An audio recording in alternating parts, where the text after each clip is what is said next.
Halo, selamat malam semuanya. Apa kabar nih semuanya? Semoga dalam keadaan baik ya, teman-teman. Oke, sebelumnya aku mau ngucapin terima kasih banyak buat teman-teman yang udah meluangkan waktu buat join di acara Amazing Academy spesial kelas hari ini tentang UI Research bareng sama narasumber kita hari ini yaitu Kak Andika Leonardo. Mungkin ada nih beberapa dari teman-teman yang udah follow Instagramnya, boleh komen di kolom chat. Kalau belum, silahkan follow Instagramnya. Nanti aku share untuk linknya. Untuk akunnya, oke, ini Kak Aspira udah follow. Ini yang lain mana nih? Kalau yang belum follow, nanti jangan lupa di follow. Aku share linknya di chat box ya, teman-teman. Oke, ini aku lihat nih dari teman-teman yang join di sini, luar biasa sekali ya, dari berbagai kota pada join di acara hari ini. Nah, untuk itu aku mau jelasin dulu ya sebelum kelas dimulai tentang rules kelas hari ini, karena aku lihat ada banyak sekali teman-teman di sini yang baru join atau mungkin belum pernah sama sekali mengikuti Amazing Academy. Jadi untuk interaksi kelas hari ini gitu ya teman-teman, nanti kalian kalau misalnya ada pertanyaan bisa langsung drop di kolom Q&A. Nanti kalau di kolom chat takutnya nanti akan ketumpuk gitu ya teman-teman. Terus kemudian tadi kan sempat diinfokan juga kepada teman-teman gitu ya terkait sertifikat gitu ya. Tadi kan sempat di ini ya share untuk link pembayaran sertifikat bagi teman-teman yang mau dapetin sertifikat di kelas hari ini. Itu sifatnya nggak wajib ya teman-teman. Jadi bebas kalau misal teman-teman pengen dapat juga nggak apa-apa, nggak juga nggak apa-apa gitu. Itu bisa melakukan pembayaran administrasi sebesar 15.000 gitu ya teman-teman. Kemudian bagi peserta yang nggak bisa join sampai akhir atau nggak bisa join di awal itu nggak apa-apa banget karena nanti kalian bakal dapat recordnya dengan catatan kalian nggak keluar dari WhatsApp group yang tadi gitu ya. Karena di WhatsApp group tadi itu akan diubah menjadi grup komunitas nantinya setelah kelas gitu. Jadi kalian bisa sharing-sharing tentang dunia UI UX gitu ya. Kemudian aku jelasin juga tentang Amazing Academy karena aku lihat banyak sekali teman-teman di sini yang agak bingung tentang bedanya Amazing Academy dan aplikasi Amazing itu apa gitu. Jadi Amazing Academy ini adalah program dari Amazing Indonesia buat para kreator. Kalau misal mereka pengen mengenalkan karya mereka atau sharing ilmu gitu, akhirnya kita support dalam bentuk workshop, webinar, dan juga paid class. Sama kayak kelas hari ini gitu ya teman-teman. Terus kemudian apa sih itu aplikasi Amazing gitu ya. Jadi aplikasi Amazing ini adalah aplikasi berbasis Android atau iOS dan itu gratis ya teman-teman. Kalian bisa langsung download aja. Nah itu fungsinya untuk bikin landing page atau single website dengan fitur lengkap untuk menampilkan link URL sosial media atau kalau misal kalian udah punya website pribadi atau mungkin marketplace gitu ya, itu bisa banget ditampilkan di aplikasi Amazing gitu. Terus habis itu linknya bisa ditaruh di masing-masing bio sosial media kalian. Kurang lebih tampilannya kayak gini ya teman-teman kalau dari versi aplikasi. Terus kalian kalau misal masih bingung cara penggunaannya gimana, kalian bisa klik di icon home ini, kemudian scroll ke bawah, di situ ada masing-masing ini ya kayak tutorialnya, cara penggunaannya, masing-masing fiturnya gitu. Kemudian next, nah tadi sempat aku bilang ya terkait sertifikat.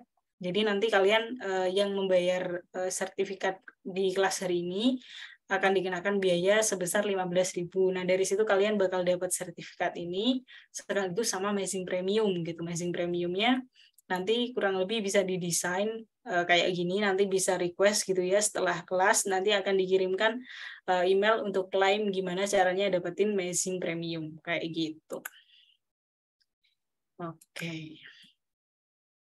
Ini yang belajar di sini atau yang hadir di sini emang baru banget belajar tentang UI UX atau emang udah lama nih, boleh banget di komen di kolom chat sambil kita nunggu kesiapan narasumber kita hari ini. Jadi aku lihat dari berbagai kota ya, baru sebulan nih Kak. Wow, baru banget belajar. Oke, nggak apa-apa, aku juga mau belajar nih. Oke, cukup familiar, masih junior. Oke, nggak apa-apa banget. Lagi nyari insight-nya. Oke. Mantap ya. Ada yang baru mulai, ada yang udah mulai juga. Ada yang newbie, ada yang emang bener-bener dari nol. Oke. Banyak banget ya. Oke, kalau gitu mending kita langsung mulai aja nih ya. Karena kayaknya peserta juga udah nggak sabar nih belajar bareng buat tentang materi hari ini bareng sama Kak Andika. Kalau gitu kita sambut aja nih Kak Andika. Selamat malam. Halo Kak, Halo Kak Andika, halo gimana halo, nih kabarnya Kak Andika? sehat, alhamdulillah. Alhamdulillah. Oke. Kak Andika sebelumnya makasih banyak ya udah meluangkan waktu buat join di Amazing Academy kali ini bahas tentang UI research. Bareng sama peserta hari ini kayaknya pada antusias banget buat belajar nih tentang Iya UI nih, research. Oke, rame juga nih Kak. ya. Mungkin bisa langsung dimulai aja nih Kak, biar waktunya juga cukup dan pesertanya nih kayaknya juga nggak sabar banget buat belajar.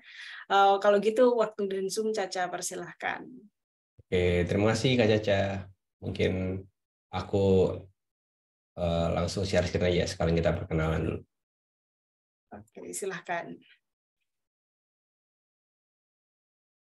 Oke, oke teman-teman, terima kasih untuk waktunya dari teman-teman Amazing Academy untuk bisa sharing-sharing lagi ya di kesempatan kali ini. Jadi, perkenalkan teman-teman, nama aku Andika Lodi Surya, teman-teman bisa panggil Dika atau Leo, boleh. Nanti lebih dalamnya kita ada perkenalan sendiri. Jadi hari ini kita akan bahas tentang usability testing untuk user research. Nah, nanti seperti apa atau benda apa sih sebenarnya usability testing ini, nanti kita akan belajar bareng-bareng di sesi kali ini. Nah, tak kenal maka tak sayang teman-teman. Jadi kebetulan aku sebagai UI UX di Digital Mobile Telkom, jadi salah satu corporate innovation lab yang ada di Telkom Indonesia. Sekarang ini juga menjalankan amanat jadi Chief Experience Officer di salah satu produk digital yang ada di Digital Amuba juga, namanya Eventir. Dan dulu sebelum itu aku jadi Product Officer di Soundfriend, salah satu sosial media untuk para musisi. Nah, teman yang mau connect sama aku boleh bisa cek di Instagram ataupun di YouTube, atau mungkin di link Mazing. Kebetulan aku juga pakai Mazing juga. Silakan teman-teman coba cek link di sana. Mungkin itu singkatnya, teman-teman. Kita akan masuk ke materinya. Nah, jadi kita akan bicara tentang usability testing. Sebelumnya nih, mungkin aku coba cek ombak dulu. Teman-teman ada yang udah pernah dengar usability testing atau mungkin belum belum pernah dengar atau belum familiar? Boleh coba chat di kolom komentar. Oke, pernah dengar, baru dengar, cukup familiar. Oke, sudah saat kuliah, siap. Mungkin ada yang kuliahnya di tech related ya, atau mungkin ada yang kuliahnya juga di luar dari informatika atau sistem informasi. Oke, mungkin kita akan perkenalan dulu dengan usability testing. Jadi usability testing itu apa? Usability testing itu adalah metode research yang di mana kita akan menanyakan ke partisipan atau orang yang kita tes gitu untuk melakukan suatu task atau sebuah tugas. Nah, task itu nanti spesifiknya kita akan memberikan mereka interface yang akan kita kasih gitu, yang udah kita bikin dan kita kasih ke mereka untuk mereka coba. Jadi gampangnya usability testing itu kita udah ngedesain, jadi teman-teman mungkin udah pernah ngedesain user interface. Nah, kita akan melakukan testing nih. Caranya ya kita kasih aja user interface-nya langsung ke si calon partisipannya. Nah, yang akan kita lihat nanti adalah behavior dan feedback dari mereka gitu. Nanti kita akan lihat satu persatu seperti apa. Jadi itu adalah usability testing. Nah, goalnya apa? Usability testing itu punya goal. Ini aku kutip dari NN Group ya. Teman-teman mungkin bisa baca lebih banyak di NN Group. Mungkin di sini aku rangkum. Jadi usability testing itu membantu kita untuk uncover problems. Jadi kadang saat kita ngedesain tuh kita nggak tahu layout yang oke itu seperti apa. Atau layout yang sesuai dengan produk yang kita desain itu baiknya seperti apa. Nah, itu gunanya usability testing untuk kita memvalidasi desain kita itu sudah cukup apa belum. Lalu kita juga bisa discover opportunities. Jadi kita bisa mendapatkan insight juga untuk mengimprove si desainnya. Karena kadang dari feedbacknya partisipan saat melakukan usability testing itu nanti mereka akan memberikan insight ke kita. Oh mungkin enaknya button yang ini harus lebih kelihatan gitu. Nah itu nanti kita akan dapat dari mereka. Terus yang ketiga adalah learn about users. Kita jadinya tahu behaviornya mereka seperti apa, preferensinya mereka. Jadi kayak kecenderungan mereka memilih sebuah opsi itu kita jadinya jauh lebih paham. Gitu. Nah, tadi goalnya ya. Jadi sekarang nih kita kenali dulu tipe-tipe dari usability testing. Jadi tipe-tipe usability testing itu ada dua. Ada yang moderated atau unmoderated. Gampang ya, yang moderated itu kita moderasikan atau kita guide si partisipansnya untuk melakukan task tertentu. Sedangkan kalau unmoderated itu tidak kita guide gitu. Jadi kadang kita nggak hadir di kita nggak one on one atau mungkin nggak face to face sama mereka secara langsung ataupun secara daring ya, secara online. Tuh, jadi poin-poinnya ada kalau di moderator itu ya requires moderator gitu untuk guide the participant selama testing. Jadi harus ada orang yang menjadi fasilitatornya. Nah, terus moderator juga memberikan kontrol lebih gitu saat si testing itu berlangsung. Karena kita jadi tahu si user itu apakah nanti dia menjalankan task tidak sesuai dengan instruksi atau enggak. Itu terus moderated kadang memang time consuming karena kita moderasikan dan kita hadir di testing tersebut gitu. Nah tapi enaknya adalah di moderated kita bisa kasih follow up questions setelah testingnya selesai. Jadi kita bisa tanya-tanya ke usernya sekalian untuk mendapatkan feedback secara kualitatif gitu. Nah sedangkan kalau unmoderated ya kita nggak present di sana, kita nggak ada dan tidak memerlukan fasilitator. Artinya bisa dilakukan secara daring ataupun secara bulk ya atau paralel terhadap banyak user. Nah, ini unmoderated ini cocok untuk produk-produk yang tipikalnya itu di testing berdasarkan natural context atau flow secara natural gitu. Either itu mungkin proses registrasi atau proses login gitu ya. Itu nanti kita bisa melakukan unmoderated usability testing. Apakah cukup mudah, apakah cukup cepat dalam melakukan proses registrasi atau login gitu. Ini bisa kita melakukan pakai unmoderated. Terus it has lower cost ya karena kita nggak perlu lagi ada di sana, kita juga nggak perlu ngerekrut orang gitu ya, ngerekrut participants untuk bisa kita jadikan tester.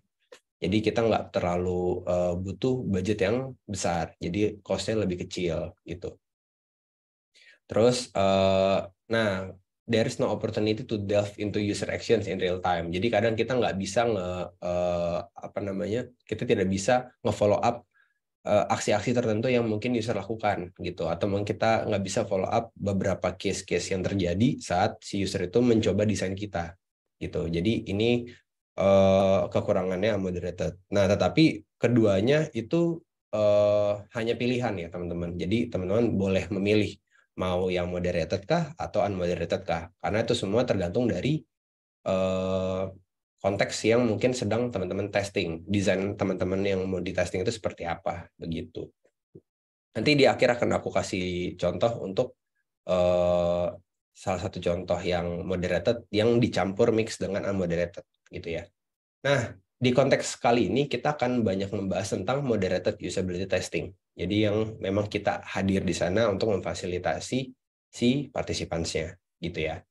Nah, karena moderated nanti berarti ada beberapa role yang harus ada di dalam suatu usability testing study. Oke, jadi apa aja nih role-role-nya, elements-nya? Nah, role-role-nya pertama tuh ada fasilitator, gitu. Ini fasilitator ini ya kita ya sebagai orang yang memberikan task atau memberikan tugas gitu ya. Contohnya adalah misalkan nih silakan melakukan registrasi dengan menggunakan email gitu. Nah, nanti mereka akan mengikuti screen-screen yang udah kita kasih gitu.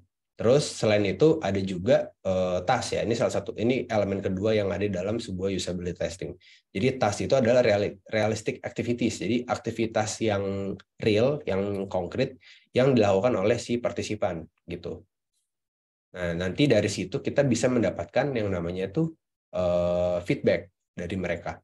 Nah, yang ketiga role-nya itu adalah partisipan. Nah, di partisipan ini ya biasanya kita ngerekrut partisipan tuh based on dari user persona yang dimiliki oleh produk atau tujuan dari desain ya teman-teman. Misalkan teman-teman membuat produk untuk anak-anak mahasiswa yang mau menabung. Nah, berarti nanti ngerekrutnya juga anak-anak mahasiswa yang memang teman-teman targetkan gitu. Jadi harus partisipannya harus realistic user yang memang ditargetkan atau yang memang sudah menggunakan produk atau servisnya. Begitu. Nah, nanti mereka akan saling memberikan feedback, kita si fasilitator akan mengobservasi, kadang kita juga menginterview, kita memberikan follow-up questions, yang nanti bisa kita mendapatkan insight untuk mengimprove desain kita. Gitu. Nah, itu tadi pengenalan tentang usability testing. Sekarang nih, gimana sih kita menjalankan atau start usability testing gitu. Nah, ada 3 step teman-teman. Jadi pertama kita harus planning. Kita planning dulu. Nah, yang kedua kita testing, kita conducting, kita melakukan gitu ya, melakukan usability testingnya. Dan yang terakhir ada reporting. Gitu. Ini juga penting karena balik lagi walaupun kita udah plan sebagus mungkin, kalau kita dan kita juga melakukan testingnya dengan sebaik mungkin, tapi kalau tidak jadi report itu nantinya akan percuma atau sama aja ya. Gitu.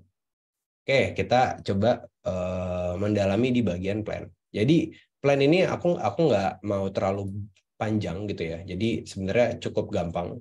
Ada 2 poin. Pertama ada create UT plan. Jadi kita akan membuat usability testing plan. Jadi UT itu artinya usability testing ya. Kalau di sini aku singkat-singkat buat teman-teman yang mungkin belum tahu. Jadi kita mendefine UT plan nanti ya. Nanti ada contohnya setelah slide ini. Jadi UT plan itu bentuknya itu aku bentuk menjadi sebuah kanvas. Ya nanti di sana sudah jelas gitu.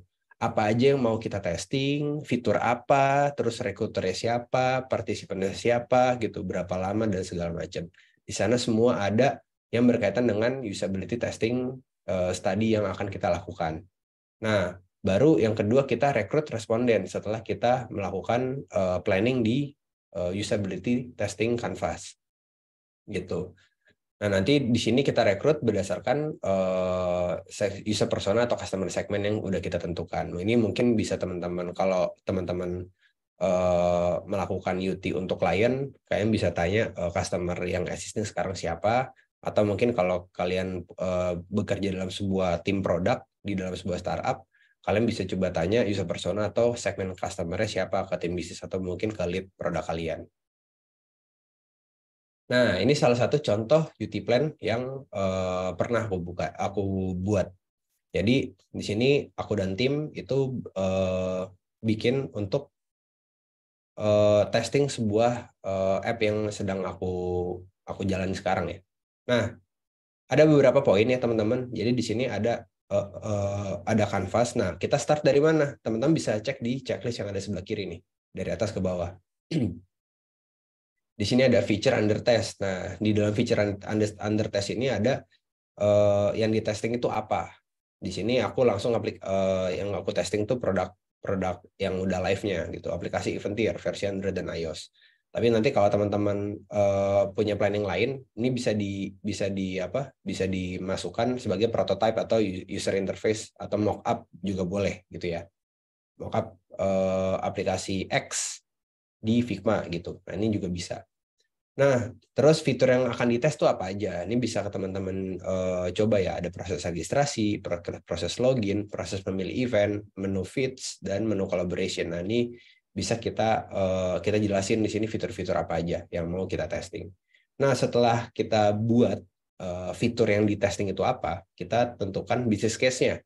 Nah, ini penting teman-teman, karena balik lagi, alasan kita melakukan usability testing itu karena ada something yang tidak berjalan dengan baik gitu dalam sebuah produk, atau mungkin kita mau memvalidasi desain kita udah cocok atau udah cukup user friendly apa belum. Nah, baru kita di sini buat di business case-nya. Di business case itu ada dua, ada why dan benefits. Jadi why-nya ini adalah kenapa kita mau melakukan usability testing di fitur-fitur yang udah kita tentukan, gitu ya. Nah, di sini contohnya kebutuhan validasi experience user dalam menggunakan aplikasi Ventir versi mobile, khususnya pada penggunaan fitur yang sudah aku jelasin di atas. Nah, benefits-nya apa? Jadi teman-teman kira-kira benefit secara bisnisnya apa nih gitu. Nah, di sini untuk mengimprove user interface dan user experience-nya, terus meningkatkan level kemudahan. Jadi kita tahu nih kalau misalkan di fitur tertentu itu ternyata tidak mudah, sulitnya itu di mana, di bagian apa gitu. Mungkin kita bisa rework atau kita bisa improve lagi desainnya gitu. Terus kita juga bisa mendapatkan real feedback dari si usernya gitu.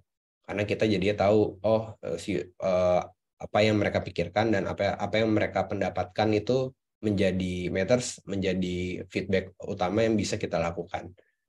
Nah, setelah nanti business case-nya udah kita isi, baru kita masuk ke tes objektif. Nanti di usability testing plan checklist ini ntar kita bisa checklist.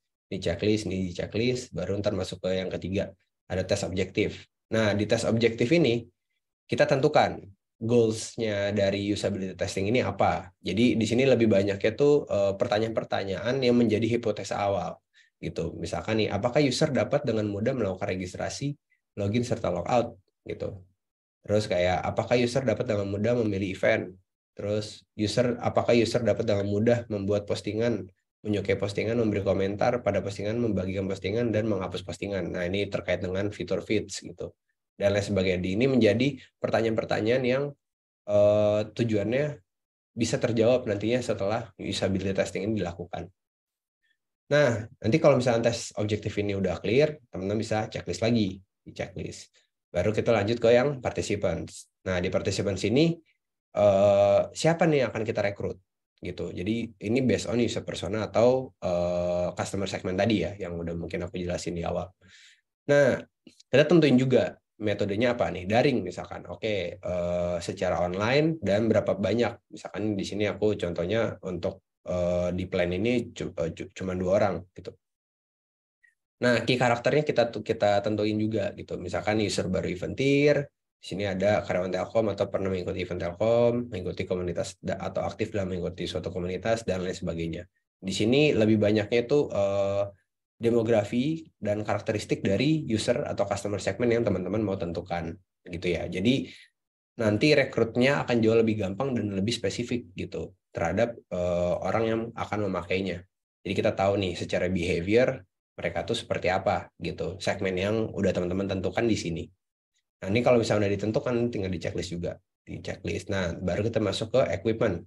Nah, ini apa aja yang dibutuhkan gitu ya dalam melakukan usability testing. Nah, di sini karena metodenya daring, jadi kita mempersiapkan aplikasi penunjang gitu ya, smartphone, desktop, aplikasi Ventir dan aplikasi penunjangnya. Di sini ada Zoom dan lain sebagainya. Terus jaringan internet yang memadai biar nanti selama proses berlangsungnya usability testing bisa lebih nyaman dan lebih enak. Nah, ini equipment-nya yang dibutuhkan. Ntar di list aja teman-teman kira-kira equipment-nya apa aja. Karena kurang lebih ya sebenarnya hampir sama semua UT ya. Gitu. Terus ini kalau udah bisa di checklist dan kita masuk ke tes task. Nah, ini juga salah satu yang penting selama nanti kita akan melakukan usability testing. Jadi tes task ini itu kira-kira aksi apa aja yang mau kita validasi terhadap customer atau user ya. Gitu. Misalkan di sini tes taskku ada 14 nih, ada banyak ya. Nah, di sini ada melakukan proses registrasi, memilih event, membuat postingan, menyukai postingan, dan lain sebagainya. Nah, ini di list aja, teman-teman. Tapi memang kalau saranku, setidaknya jangan terlalu banyak ya, biar nanti si usernya tuh nggak bias di tas-tas yang akhir. Gitu. Karena nanti kadang suka bias di tas-tas yang bagian akhirnya ini. Gitu. Nah, nanti metrik yang kita ukur apa? Metrik yang kita ukur itu nanti ada post task dan test questionnaire.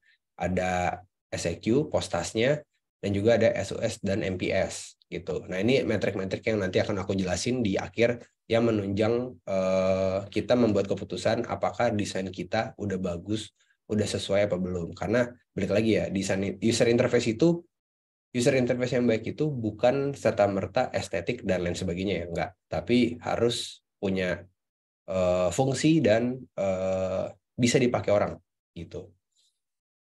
Nah, nanti kalau udah nih bisa kita checklist, baru kita masuk responsibilities. Nah, ini orang yang akan melakukan testingnya, kira-kira siapa gitu. Nah, nanti teman-teman bisa coba untuk untuk list gitu, fasilitatornya dan observernya siapa. Di sini ada listnya, misalnya ada Andika, Rizal, dan Eta gitu ya sebagai fasilitator dan observer.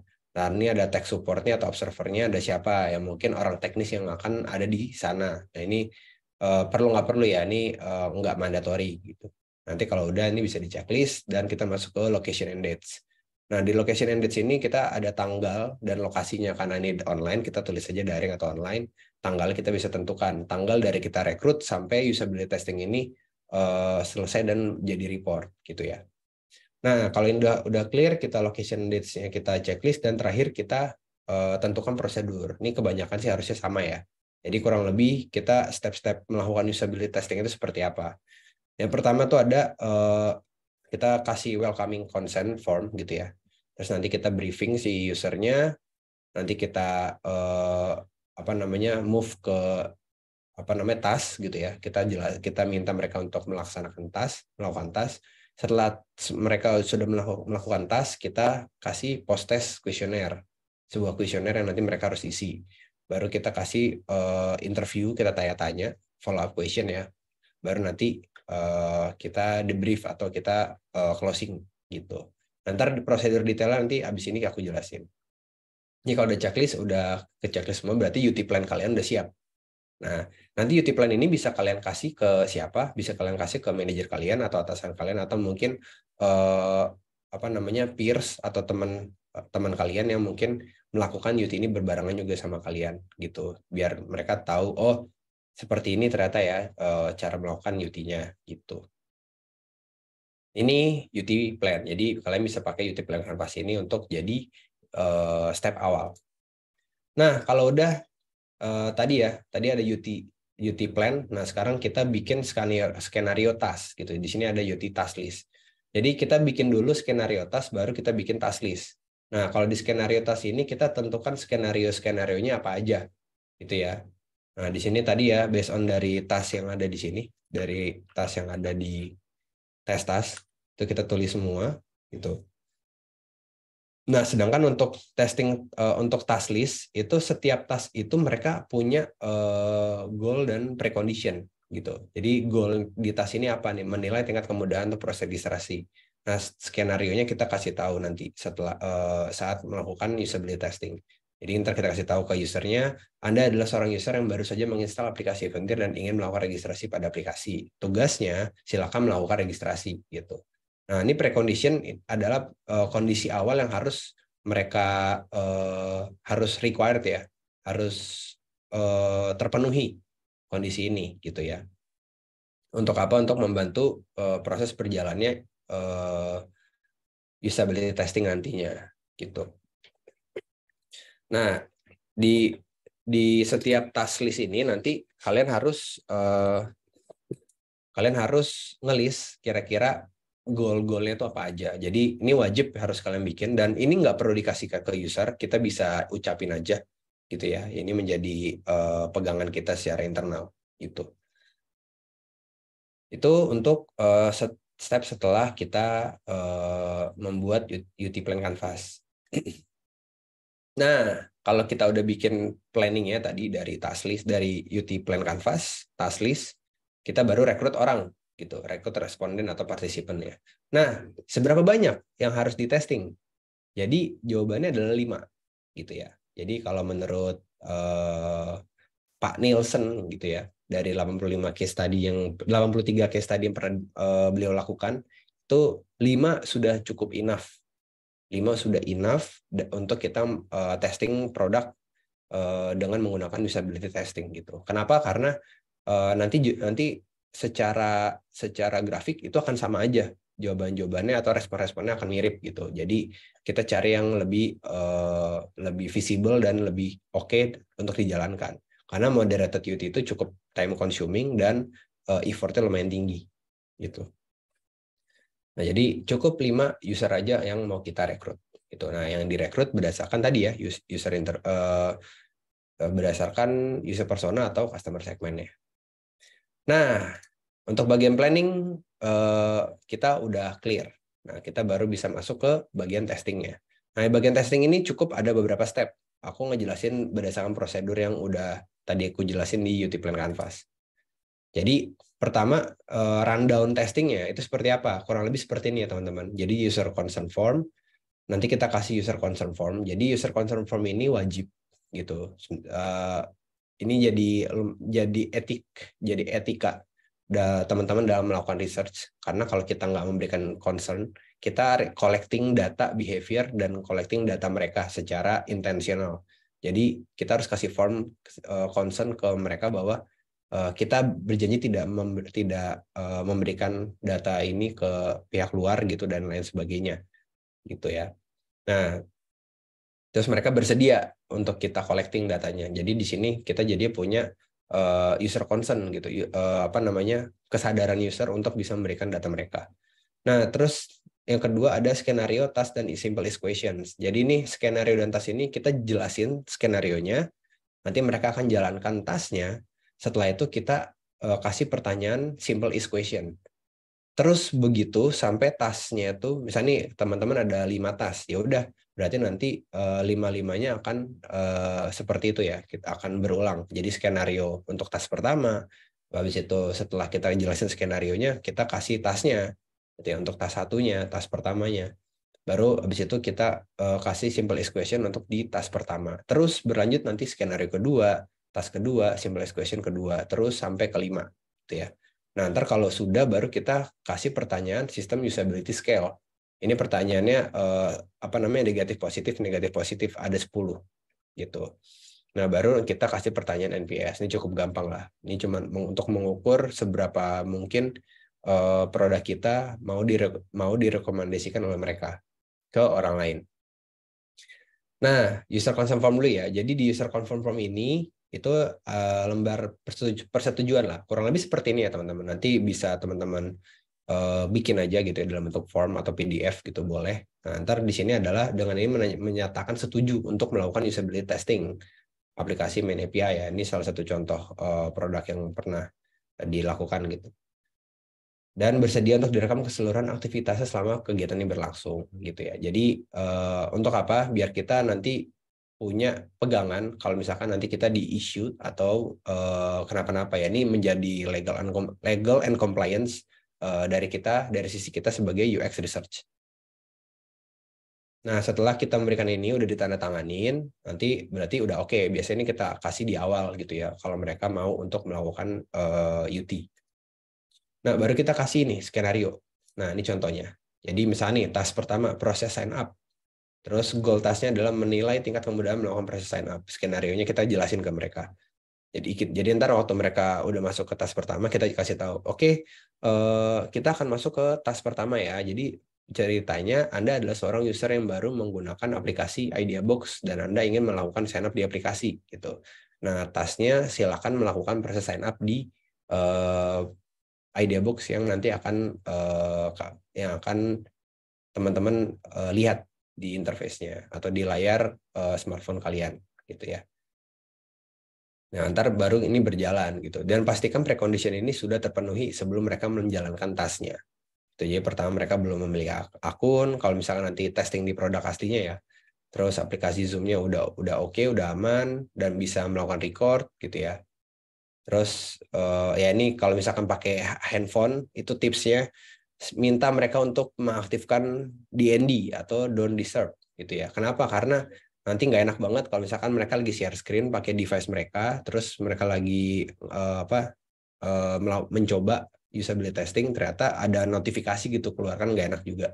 Jadi ini pastikan mereka mengaktifkan fitur don't disturb-nya gitu. Itu untuk skenario. Nah, jadi kita masuk ke yang simplest question. Jadi kalau di simplest question itu kita kasih pertanyaan di setiap akhir tasnya. Jadi kita kasih pertanyaannya gini, bagaimana kesan Anda terhadap tingkat kemudahan atau kesulitan dalam menyelesaikan tugas ini? Nah, ntar jawabannya ada 1, 2, sampai yang ke-7 itu sangat sulit. Nah, ntar komentarnya apa, itu ini bisa mereka, ini tidak mandatori, tapi setidaknya mereka punya opsi untuk mengisi komentar gitu ya. Nah, tadi setelah kita berulang terus-menerus dari skenario, task, simplest question, skenario, task, simplest question terus-menerus, baru kita masuk ke ini, sistem usability scale. Ya, ntar kalau di sistem usability scale ini kita akan memberikan ini ke si user atau partisipan kita. Nah, nanti kita akan minta mereka untuk menilai. Kira-kira saya rasa saya akan sering menggunakan aplikasi ini. Ntar skornya itu dari 0 sampai 10. Gitu ya. 0 sampai 5 gitu. Setuju, sangat tidak setuju, setuju, netral, tidak setuju, sangat tidak setuju, setuju dan sangat setuju. Nah, nanti mereka akan menilai semua ini berdasarkan penilaian mereka gitu ya. Nanti ada 10. Dan ini rata-rata biasanya statementnya itu diselang-seling antara positif dan negatif kayak gini. Saya rasa saya akan sering menggunakan aplikasi ini, positif. Ntar yang keduanya saya rasa aplikasi ini terlalu rumit. Nah, ini negatif dan terus menerus. Dan pertanyaan biasa template memang seperti ini gitu. Jadi teman-teman bisa pakai 10 pertanyaan ini aja. Tuh. Ini untuk yang SUS ya, atau System Usability Scale. Nah, baru terakhir kita kasih Net Promoter Score. Net Promoter Score ini kita tanya ke mereka, apakah Anda akan merekomendasikan aplikasi ini ke orang lain gitu. Nah, nanti ada jawabannya, ada scale-nya dari 1 sampai 10. Nah, baru nanti ini bisa kita kasih feedback ya, atau follow up question untuk interview.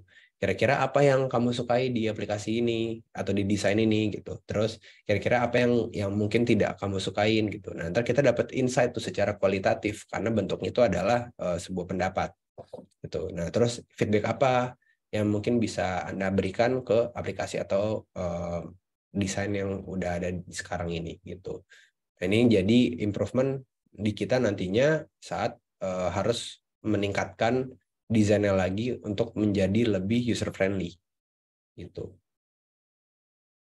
Nah, kalau udah baru kita masuk ke reporting.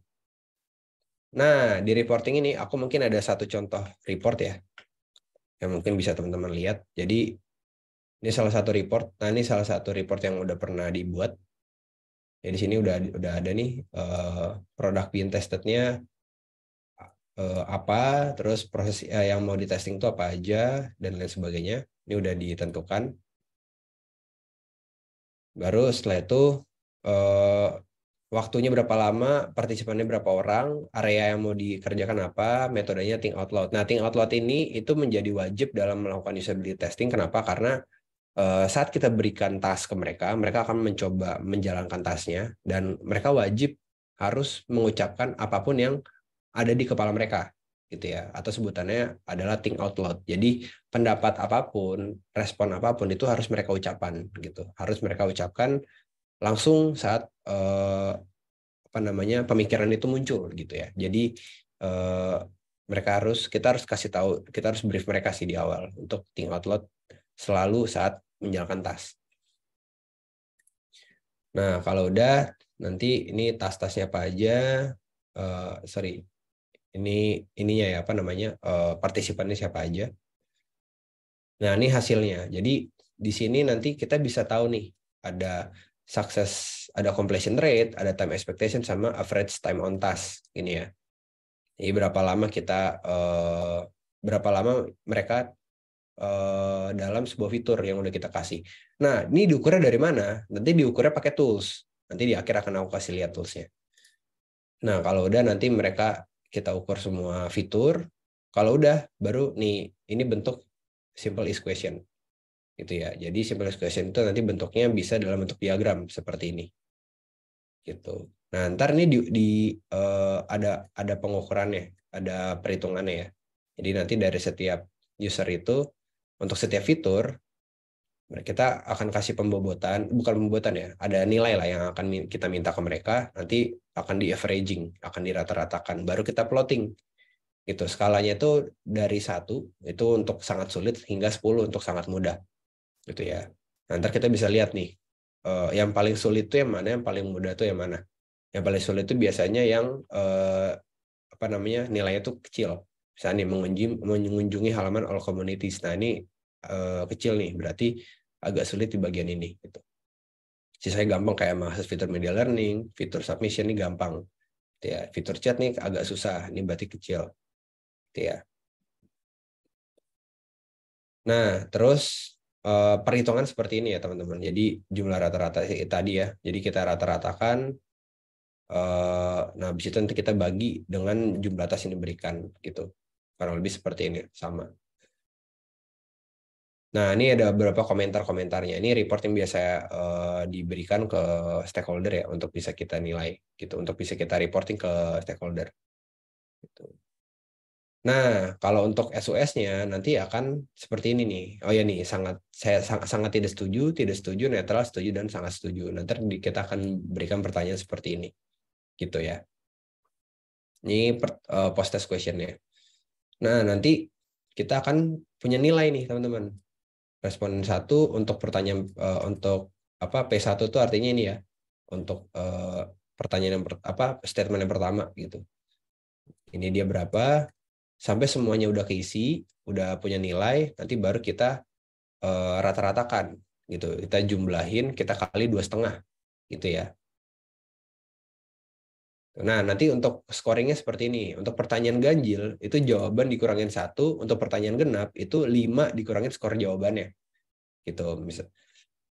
Nah, misalkan tadi tuh ada pertanyaan ganjil berapa nih total skornya. Nah, ini ntar kita bisa rata-ratakan gitu. Jumlahnya berapa.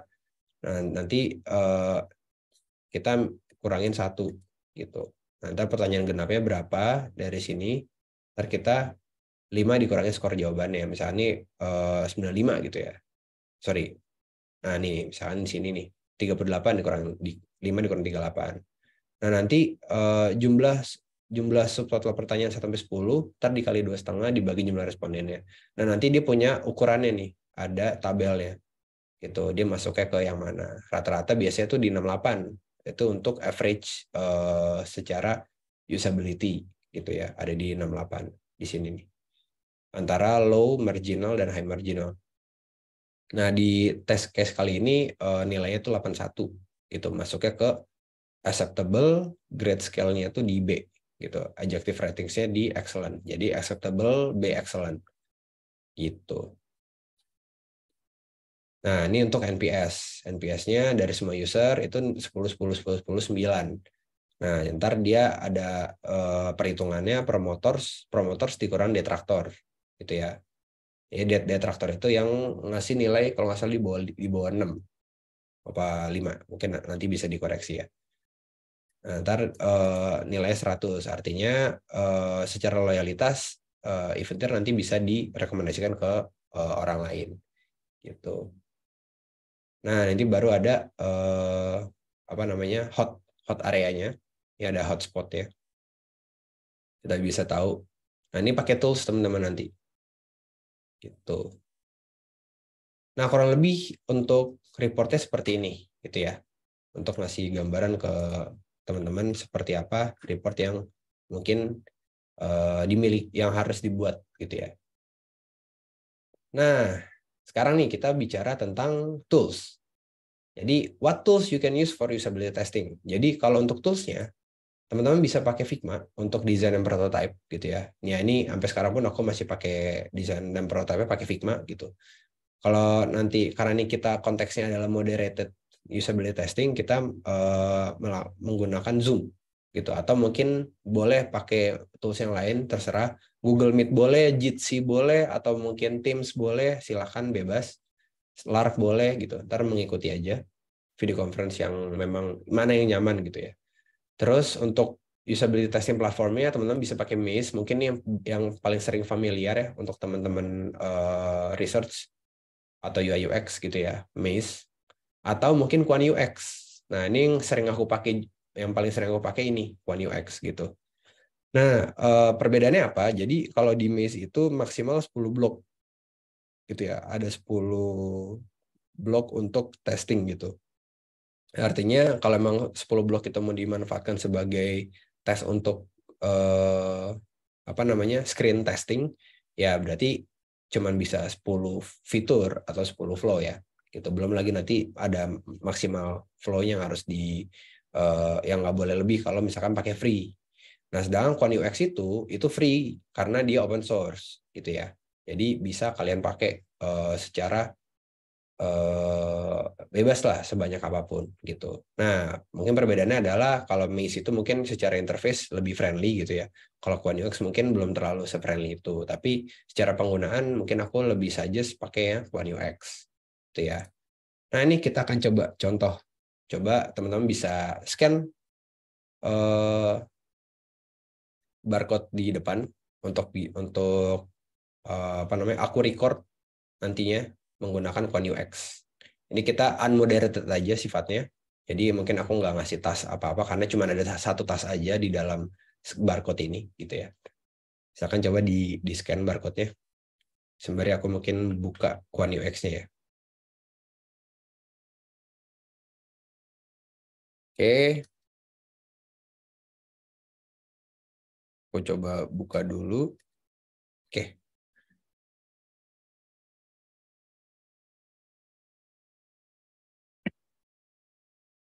Oke, ini wah, naiknya cepet juga. Oke, ini ntar aku perkecil dulu deh. Oke. Nah, di sini teman-teman, ini udah ada nah,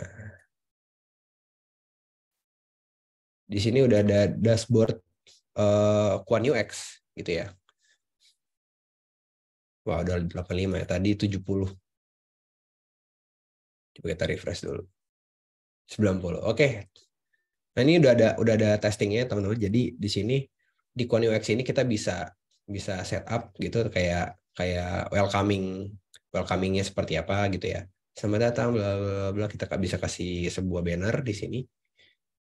Terus nah kita bisa kasih tas nih. Tasnya di sini apa aja gitu ya.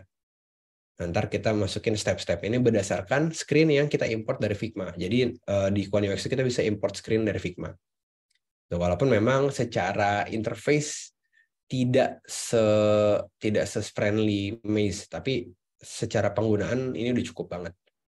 Nah, terus ini kita bisa add task lagi ya kalau misalkan mau dicoba gitu.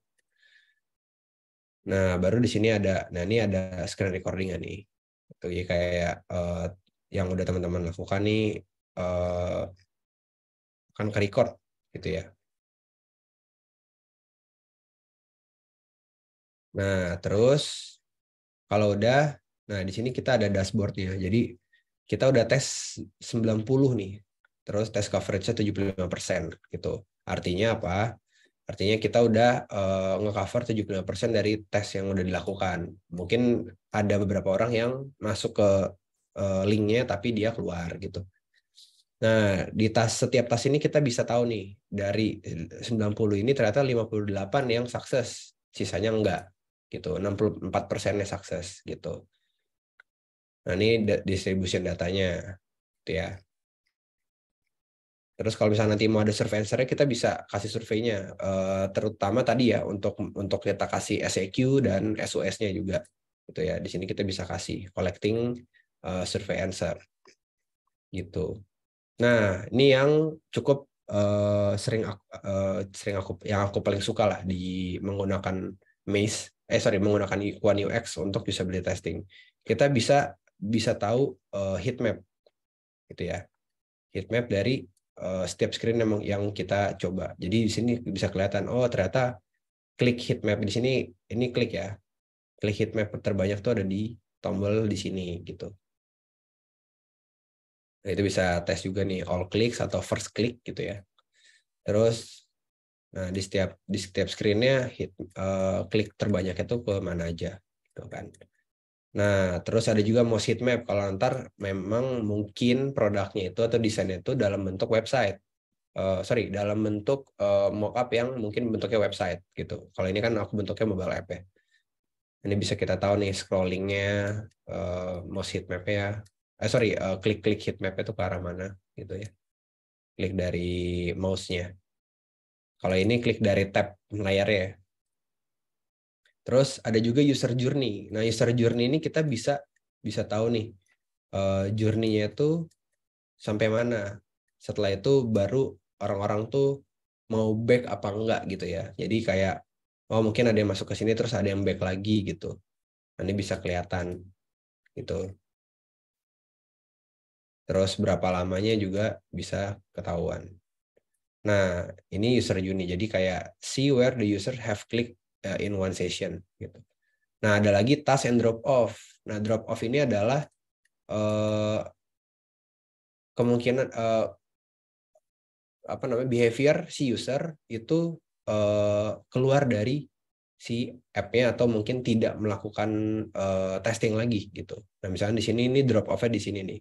Jadi usernya itu mungkin drop dari sini dan dia keluar dari UT di Quan UX-nya gitu. Sampai sini. Itu ya.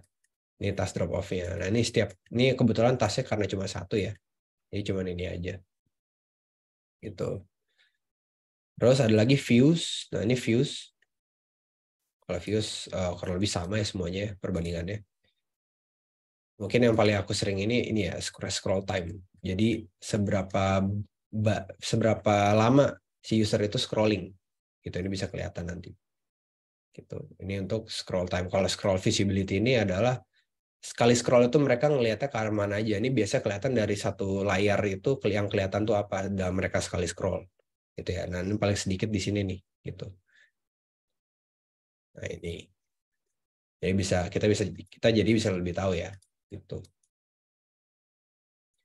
Nah, mungkin seperti itu untuk Quan UX-nya. Jadi nanti kita bisa setting-setting ya di sini ya. Dan kita bisa invite tim juga ke invite orang ke sini juga. Dan kita bisa running the test-nya gitu. Dan ini ntar bentuk tesnya itu bentuknya link. Nih, kayak gini nih, bentuknya link aja. Nggak harus download atau apa gitu ya. Semua bisa diakses kalau misalnya mobile app ya via browser. Kalau misalkan nanti bentuknya ini via browser di desktop gitu ya, di laptop juga bisa. Gitu. Nah, ini tools yang aku pakai salah satunya untuk nge-record behavior si user terhadap desain yang mungkin aku punya atau mungkin udah aku desain untuk memvalidasi improvement apa yang harus aku lakukan. Gitu. Oke, kurang lebih seperti itu teman-teman. Mungkin boleh kalau yang mau ada pertanyaan atau mungkin kita bisa lihat di sesi dari Q&A ya. Mungkin Kak Caca. Oke, terima kasih Kak Dika buat penjelasannya. Materi hari ini keren banget. Dan banyak juga ya pertanyaan dari teman-teman di sini. Mungkin langsung aja nih Kak Dika, langsung dijawab aja nih. Oke, aku pilih dulu ini dari atas dulu ya. Oke. Ini lumayan banyak nih Mas Dika. Oke, ini aku udah baca juga nih. Mungkin aku Gimana baca mau aja. Mas Dika sendiri langsung mau dijawab Mas Dika atau perlu aku baca ini Mas? Aku baca aja kayaknya. Oke, boleh. Lebih Silakan. convenience. Oke. Dari Kak Rizky Ramadhani ya. Bang, aku mau nanya beberapa hal. Wah, ini pertanyaan beranak pinak nih. Ada 3 nih pertanyaannya. Dalam moderated UT, gimana caranya supaya kita dapat feedback yang nggak bias? Soalnya seringkali user bingung dan malah kitanya yang ngedirect dan akhirnya feedbacknya malah nggak pure. Oke, itu dulu ya. Jadi aku jawab yang pertanyaan pertama dulu dari Kak Rizky Ramdhani. Nah, kalau moderated UT, biar feedbacknya tuh nanti nggak bias, pertama itu yang harus dibenerin tuh task. Jadi kita membuat sebuah task itu harus benar-benar clear gitu. Bentuknya itu adalah sebuah step by step gitu ya. Nah, tapi kita nggak ngedirect di task itu. Kita nggak ngedirect si user untuk kayak harus pilih ini, harus ini. Kita tidak memberikan visual cue gitu ya. Visual cue artinya gini, silakan mengisi email di input email, lalu pencet tombol button, pencet tombol submit di bagian bawah. Nah, itu kan nggak, itu kita nggak direct kita nge-direct mereka untuk ngisi inputnya, kita minta mereka untuk ngeklik buttonnya di area mana gitu. Nah itu menurutku nggak clear, bukan nggak clear ya, itu cukup cukup directing ke si usernya, dan itu supposed to be malah jadi nggak pure hasilnya.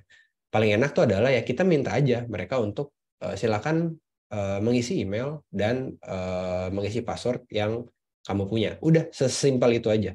Habis itu nanti mereka coba melakukan task apapun gitu. Jadi jangan terlalu spesifik pun jangan terlalu general gitu ya. Kayak misalkan nih silakan login. Nah itu nggak clear tuh. Misalkan ada 3 jenis login ya kan. Nah kita nggak clear. Kita malah yang nggak yang bias gitu ya.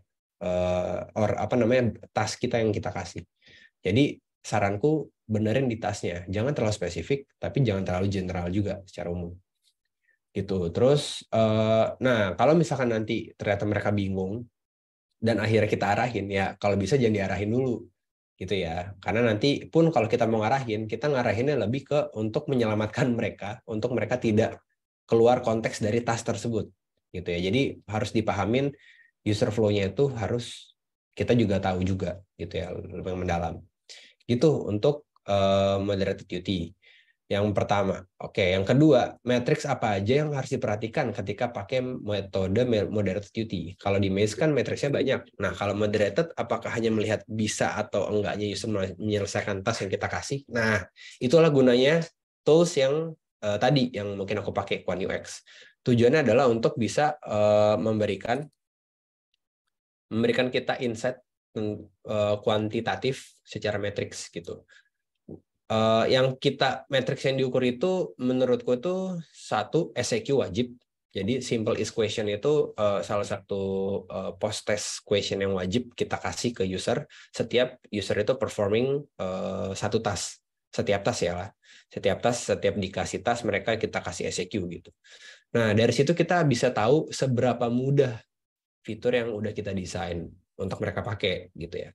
Terus yang kedua SUS System Usability Scale itu juga oke untuk kasih gambaran secara overall fitur produk kita tuh udah oke apa belum gitu. Nah yang ketiga NPS Net Promote Score itu udah aku jelasin juga tadi ya, untuk bisa tahu loyalitas dari si usernya itu terhadap produk kita itu seperti apa gitu. Nah ntar metrik tambahannya apa aja nih ya, bisa kayak tadi ya, ada completion rate, terus tadi ada drop off-nya di mana gitu, itu bisa kita tahu dari situ gitu. Tapi yang pasti jelas wajib itu 3 itu tadi, SUS, NPS, SEQ, SUS, NPS, sorry, 3 itu. Terus yang ketiga, misal abang jadi recruiter, apa yang membuat abang yakin sama calon employee yang akan diangkat? Oke, misal abang jadi recruiter, apa yang membuat abang yakin sama calon employee yang akan diangkat? Oke, ini kurang lebih pertanyaannya bias, tapi mungkin aku jawab aja. Kalau sepengalamanku ngerekrut orang dalam konteks bukan user research ya, ini aku nangkapnya seperti itu, sorry. Kalau dalam konteks lain, aku ngerekrut tim gitu, yang aku lihat itu pasti adalah pengalaman yang udah pernah mereka lakukan. Bukan pekerjaan, tapi setidaknya ada exploration project yang pernah mereka coba gitu. Nah, di satu. Yang kedua, aku juga yang aku cek itu adalah willingness mereka untuk belajar lagi. Karena balik lagi, kita berada di industri yang sangat cepat perkembangannya gitu. Dalam 3 bulan mungkin ada lagi hal yang baru, 3 bulan ada lagi hal yang baru. Kalau nggak ada eager untuk belajar, nantinya akan sulit untuk bisa keep up dengan orang lain. Itu kalau untuk konteksnya di luar dari rekrut untuk usability testing. Tapi kalau untuk usability testing, kita as a recruiter ya kita cari partisipan yang sesuai dengan user persona dan customer segment yang mungkin dimiliki oleh produk kita gitu. Itu Kak Rizky, semoga terjawab ya. Terus kita lanjut ya Kak Caca. Ada Oke, anonim. silakan Kak Dika. Siap. Ini ada anonymous attendee. Ini oke, dan ini udah terjawab. Oke.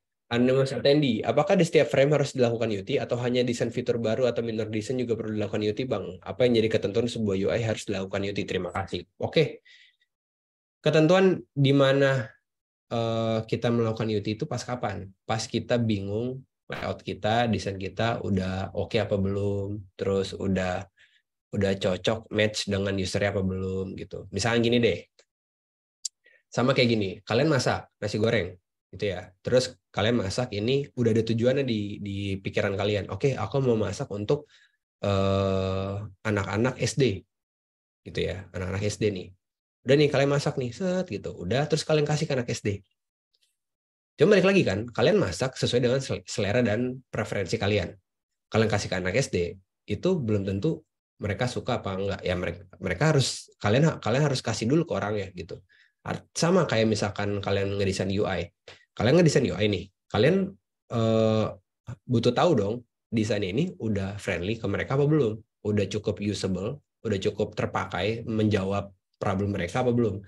Nah, caranya gimana? Kalian melakukan UT gitu. Jadi kalau misalkan yang ditanya adalah apakah di setiap frame harus dilakukan UT? Enggak, lebih ke fitur apa yang mau divalidasi gitu. Fitur apa yang mau divalidasi? Misalkan nih, contoh kalau di marketplace, most marketplace pasti punya fitur shopping chart. Nah, di setiap kita memvalidasi nih shopping chart itu udah cukup mudah belum untuk menyimpan produk-produk yang lagi dicari oleh si usernya. Ya udah, kita validasi ke orang-orang gitu untuk kita validasi fitur shopping chart-nya aja, nggak harus keseluruhan. Jadi kita bisa validasi pakai usability testing itu per fitur atau per satu user story. User story itu adalah as a user, I want apa, so that apa. Jadi sebagai user saya ingin bisa menyimpan produk yang saya ingin beli nantinya agar saya bisa check out di akhir bulan misalkan seperti itu. Jadi itu untuk fitur shopping chart. Nah, ya udah kita bikin flow-nya untuk itu aja gitu. Dan nanti tasnya juga hanya itu aja. Jadi kita memvalidasi cukup satu itu juga nggak masalah gitu ya. Jadi nggak harus semua frame, tapi cukup satu fitur atau dua fitur mana yang mau divalidasi silakan gitu. Semoga terjawab nih Kak Anonymous. Oke, selanjutnya ada Kak Muhammad Fani Andreawan. Ini ada dua nih. Ada dua pertanyaan ya, mungkin aku langsung jawab aja. Bagaimana jika user testingnya anak kecil usia 4-6 tahun? Oke, kalau user testingnya anak kecil usia 4-6 tahun, ini case yang belum pernah aku ketemu juga gitu. Jadi aku nggak terlalu yakin menjawabnya. Cuman mungkin senangkepku aja ya. Kalau mungkin anak kecil ya mungkin bisa diarahkan gitu, mungkin bisa diarahkan lebih dalam juga aja ke mereka dan jangan kasih tas yang terlalu banyak gitu. Tapi pun itu berlaku untuk ke banyak user juga ya. Jadi kalau kita bikin UT plan kita melakukan usability testing, jangan terlalu banyak ngasih tas ke si usernya gitu. Mungkin yang anak kecil lebih sedikit lagi gitu. Kenapa? Karena tingkat fokus mereka kan beda ya gitu. Jadi mungkin bisa kita sedikitkan tasnya gitu. Nah, terus apakah sama cara melakukan usability testing untuk prototype aplikasi non game konteks? Non game konteks. Ini aku belum nangkep ya maksudnya gimana. Mungkin senangkapku aja ya.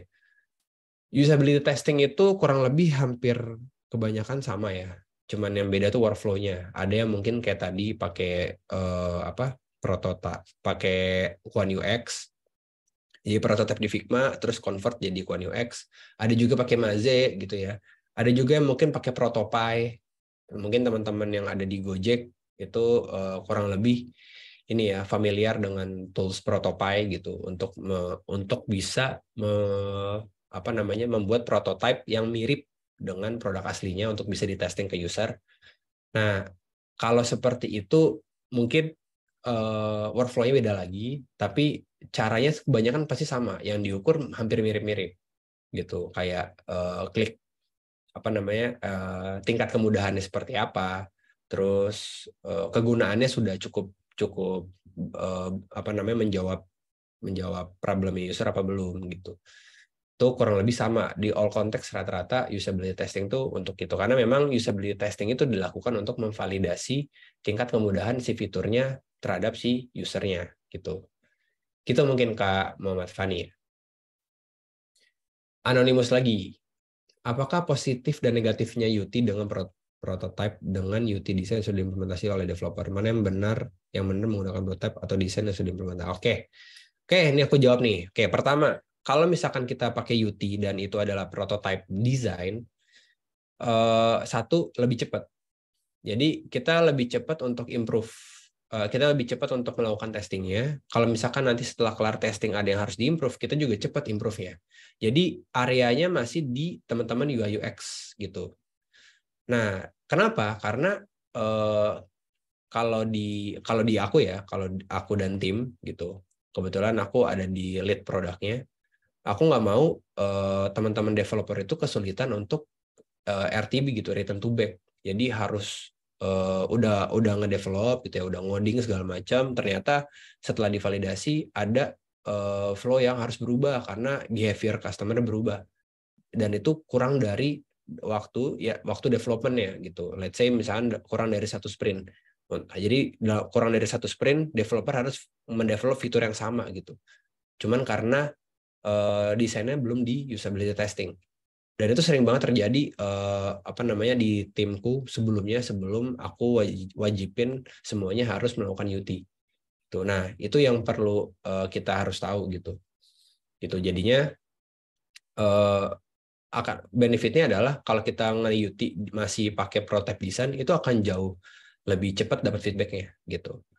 Nah, kalau misalkan kita UT pakai produk yang udah production atau mungkin masih develop, masih di environment development ya, it's okay juga, nggak apa-apa.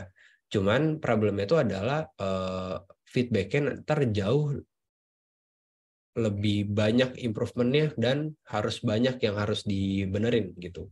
Nah, itu yang nantinya cukup lama developmentnya dan memperlama waktu development lagi. Jadi concernku lebih ke waktu sih, gitu. Waktu dan effort yang harus dilakukan. Jadi kalau pakai UT biasa lebih enak sih kalau pakai UT pakai prototype design dibandingkan pakai prototype yang udah diimplementasi atau yang udah di develop gitu. Tapi somehow aku setelah jalan 3-4 bulan satu fitur udah di develop, biasanya aku UT pakai pakai yang sudah diimplementasi atau yang sudah di develop, untuk bisa tahu improvementnya seperti apa secara real gitu. Entah itu mungkin load time kan kita nggak bisa tahu ya. Kalau di desain load time tuh nggak kelihatan.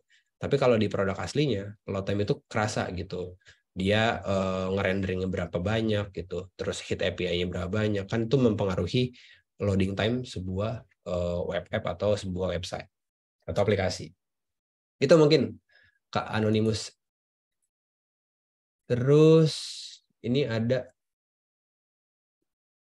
Ilham Akbar Solihin, apakah desainer digital lama juga melakukan UT atau ada UX researcher-nya? Oke, jawabannya ya, kita melakukan UT dan ya kita ada UX researcher-nya. Gitu. Kurang lebih istilah di kita tuh bukan UX researcher ya. Istilah di kita tuh kita product designer.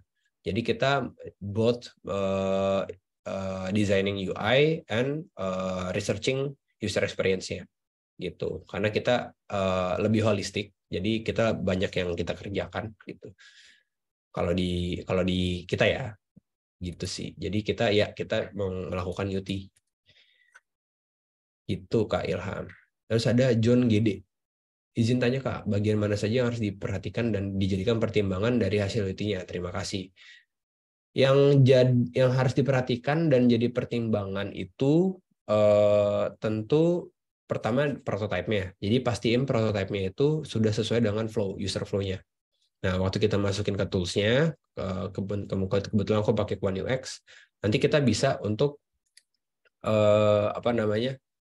kita bisa benerin dulu lah user flow-nya segala macam, baru kita bikin tas-tasnya. Jadi yang harus diperhatikan itu sebenarnya kalau di bagian dari whole usability testing study, itu bagian planning. Di create UT plan gitu. Mungkin di sini aku kasih lihat. Nah, di bagian sini. Nah, ini harus udah clear nih. Dibikinnya harus sudah clear planning canvas ini. Karena kalau enggak nanti kita malah jadi salah dalam melakukan UT gitu. Tes-tasnya harus jelas, terus step-stepnya juga harus clear gitu ya. Tes-tasnya ini gitu. Tas pertama apa, tas kedua apa. Jadi jangan sampai lompat-lompat gitu. Itu mungkin Kak John GD. Terus bagaimana parameter dari nilai SEQ? Apa outputnya? Jika fitur terbilang sulit digunakan, apakah dapat melanjutkan ke tahap selanjutnya pada SOS? Oke, jadi ini nggak kayak mungkin gini ya Kak Fahru Rozi. Jadi SEQ itu kita record, SOS pun kita record. Kita nggak ada kalau misalkan jawabannya itu sulit, kita nggak bisa tahap SOS, enggak.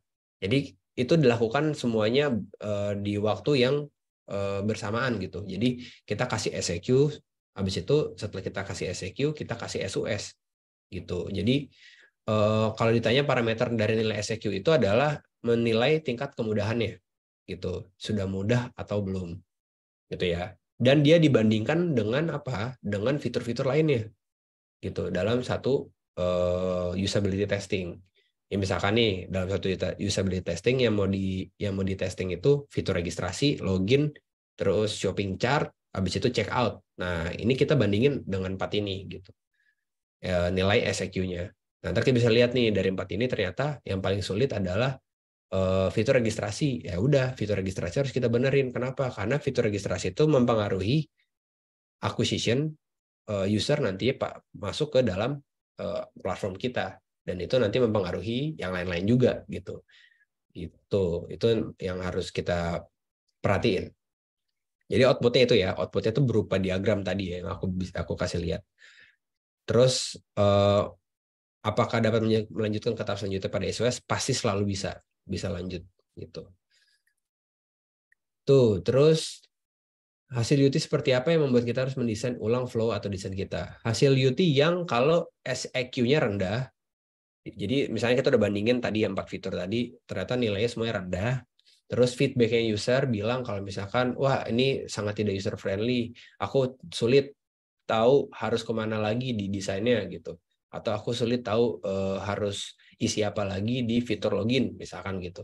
Nah itu kita harus redesign atau mungkin kita benerin flow-nya gitu ya. Jadi hasil UT-nya itu bisa ketahuan dari situ. Terus SOS-nya rendah, itu juga bisa kelihatan. Aku ada beberapa report yang SOS-nya rendah banget dan itu aku revamp, aku redesign lagi, benerin lagi biar nanti kalau dikasih ke developer mereka nggak nge-develop sesuatu yang akhirnya nggak kepake gitu.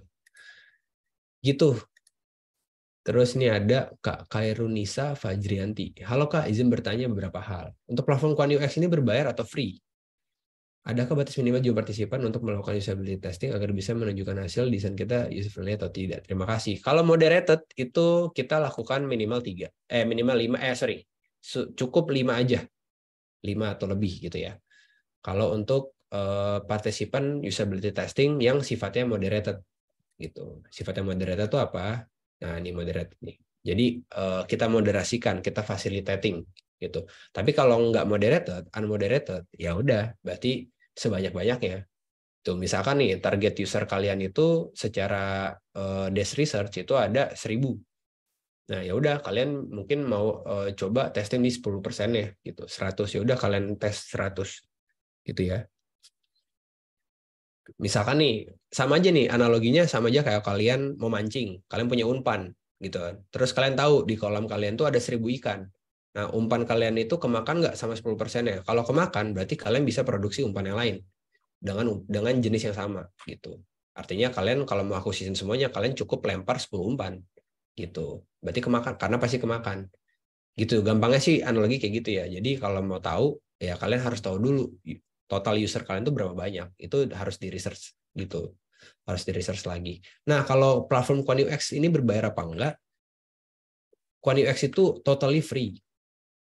Aku bukannya gimana-gimana, tapi Kuan UX itu free. Ya kalau kalian tahu.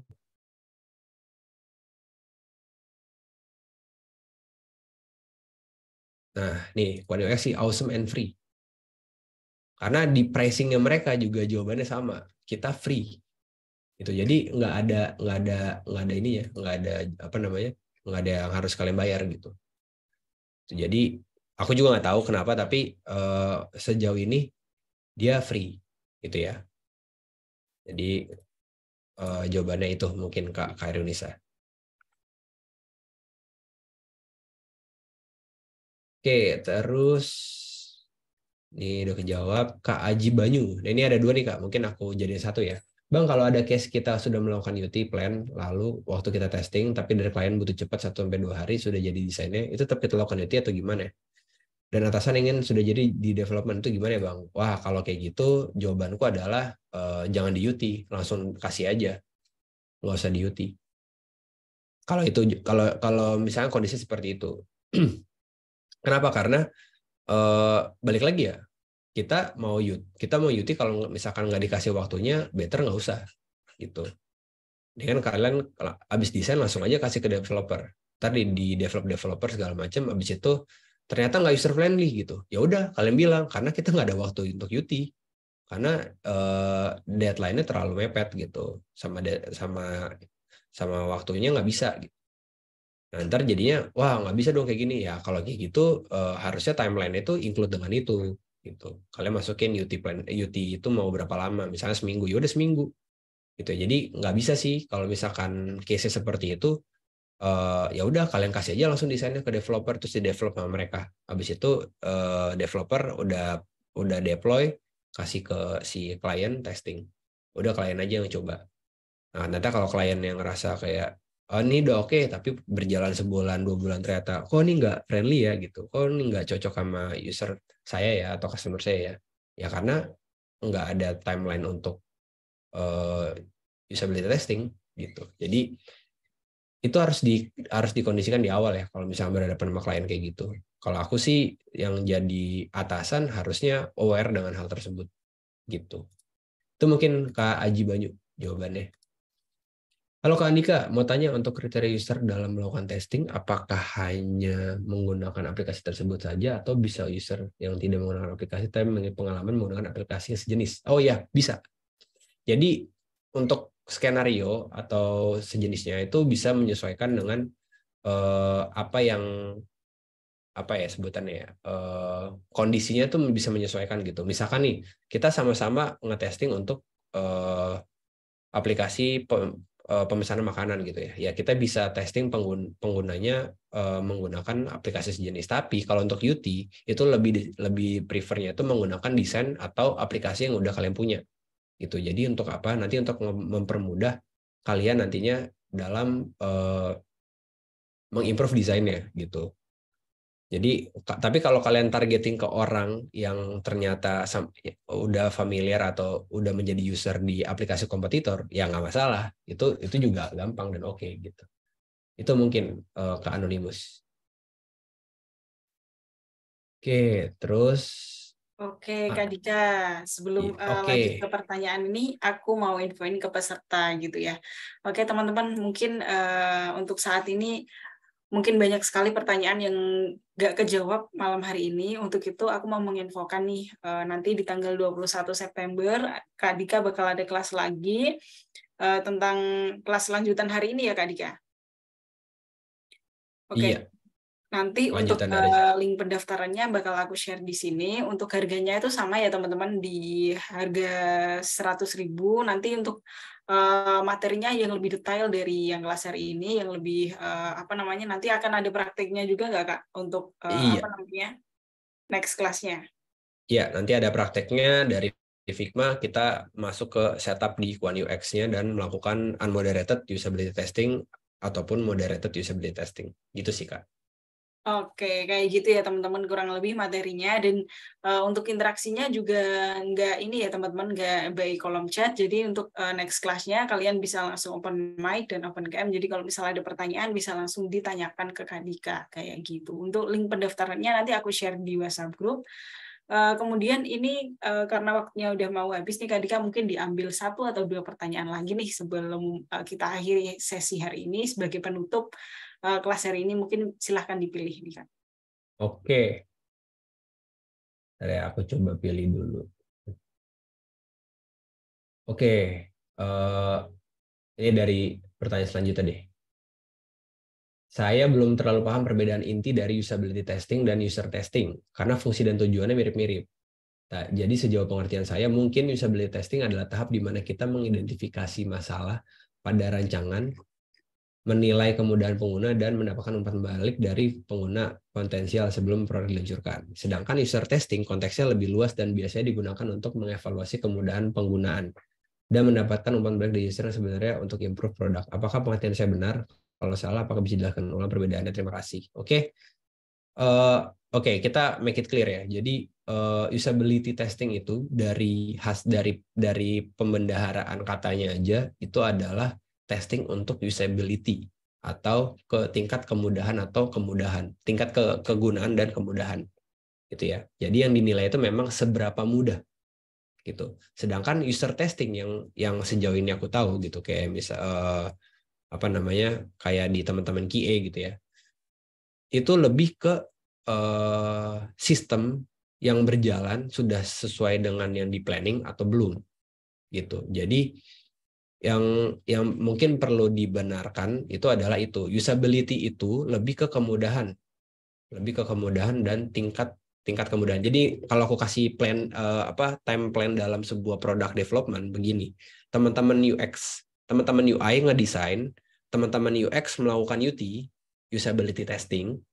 Kalau berarti udah ketemu nih produknya, flow-nya seperti ini, desainnya seperti ini, udah fix karena udah di testing dan itu udah cukup mudah untuk user katanya.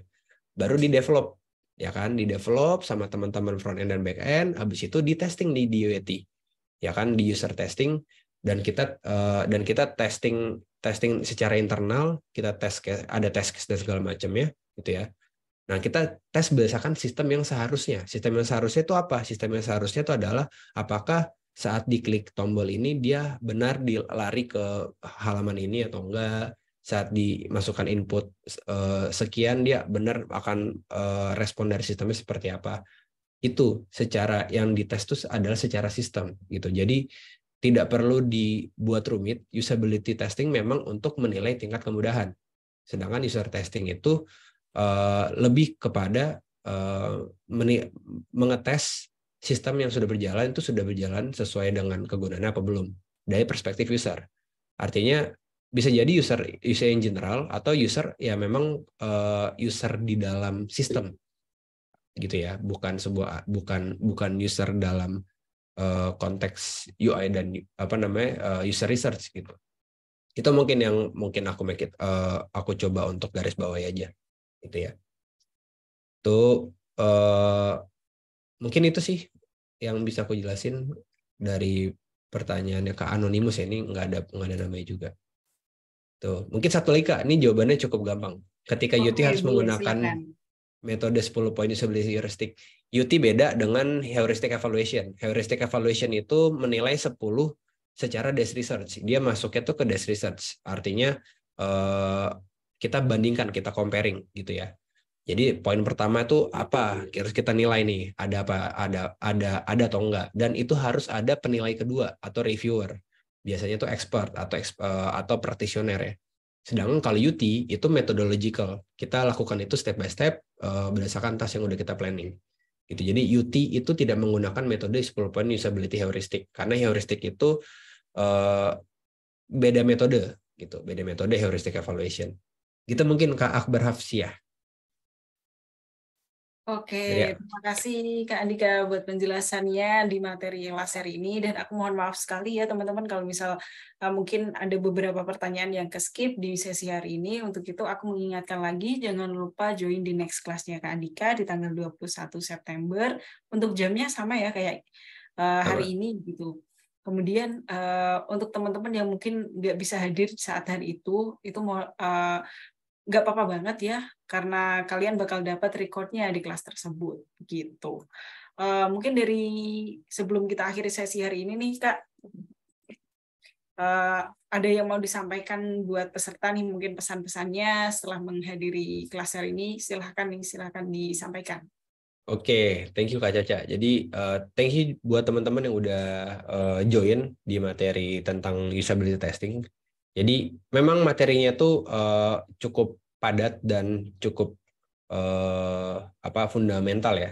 Artinya materi memang bukan sesuatu yang familiar untuk teman-teman yang mungkin baru masuk ke UI UX. Tapi percaya kalau misalkan teman-teman nanti masuk belajar UI UX, nanti akan ketemu di bagian testing dan research, dan kalian akan ketemu yang namanya usability testing. Jadi nanti di masterclass berikutnya itu nanti akan lebih dalam lagi gimana cara melakukannya gitu, setup sampai nanti kalian mendapatkan hasilnya.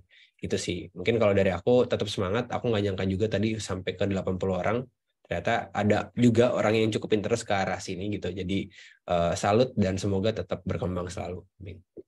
Oke, terima kasih Kak Dika buat pesan-pesannya, dan aku juga ngucapin terima kasih banyak banget buat Kak Dika tentang karena udah meluangkan waktu untuk join sharing di materi hari ini, dan juga teman-teman yang udah meluangkan waktu juga buat belajar tentang UI research. Oke, aku mohon maaf apabila banyak sekali pertanyaan yang nggak bisa kejawab hari ini.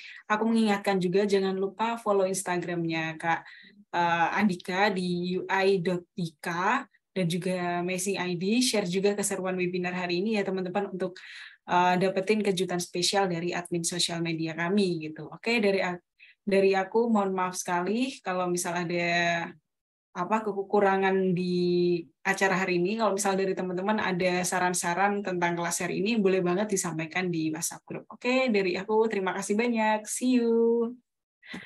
Thank you semuanya. See you.